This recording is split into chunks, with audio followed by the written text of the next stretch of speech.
La esperanza que algunos nos proponen, como en la canción de Lenny Kravitz, es creer, pero creer en qué o en quién, ¿no? Como dice su canción, el mensaje de Jesús parece para comprenderse por él como creer en uno mismo, ¿no? Realmente este tipo de fe en la fe es para muchos lo que el mensaje religioso tiene que ofrecer a la falta de esperanza que hemos descrito en la primera parte. Muchos nos dicen lo que tenemos que tener es confianza, una actitud optimista, una expectativa de lo que puede ser diferente, y eso es la fe. Claro, el gran problema que tenemos cuando llegamos a la Escritura, ¿no?, a la palabra de Dios, es que la fe siempre tiene un objeto, ¿no? Tiene su sentido y su propósito por aquel en quien creemos, ¿no? Por lo tanto, todo el énfasis de la enseñanza apostólica es mirar muy bien en quién estamos creyendo, ¿no? Porque la diferencia entre creer en uno mismo y creer en Dios como es revelado en Cristo Jesús tiene trágicas consecuencias. Y el Señor Jesús lo ilustra una y otra vez, ¿no? Nos habla de dos caminos radicalmente diferentes, ¿no? Uno nos lleva a la destrucción, otro nos lleva a la vida eterna, ¿no?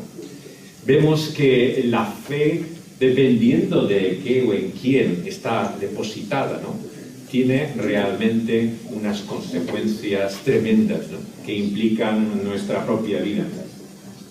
Por eso comprendemos que al comunicar el Evangelio es muy importante expresar con claridad, ¿no?, a qué estamos llamando a creer, ¿no?, en quién debemos depositar esa confianza, ¿no?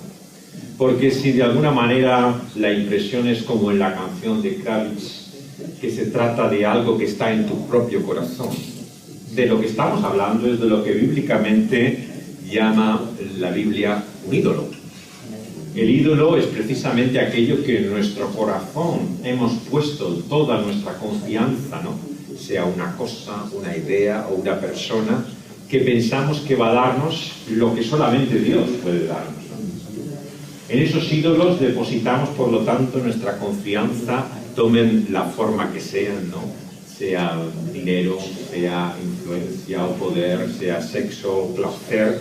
Son medios para intentar alcanzar lo que el Evangelio nos muestra que solamente Dios nos puede dar en Cristo Jesús.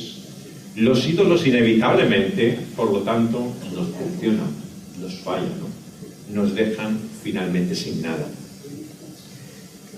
Invasiones Bárbaras es una película francófona de origen canadiense. Es la segunda parte de una historia hecha en los años 80 que se llama La decadencia del Imperio Americano. En esta historia se describe cómo toda una generación de personas que están en la universidad, en el mundo académico, han perdido toda su esperanza, sentido y propósito. Han vivido como todas, vamos a ver, las grandes ideologías no les han llevado a ningún sitio. Y el protagonista de esta última película, igual que la anterior, ¿no?, Invasiones Bárbaras se llama esta última, se enfrenta a una muerte segura. Si en la primera, en los años 80, era el SIDA, que había cercenado toda una generación, ¿no?, ahora es simplemente el cáncer, ¿no?, la realidad de una muerte anunciada y este sentido que vemos realmente agónico de falta de propósito y de razón. Esto es un trozo de Invasiones Bárbaras.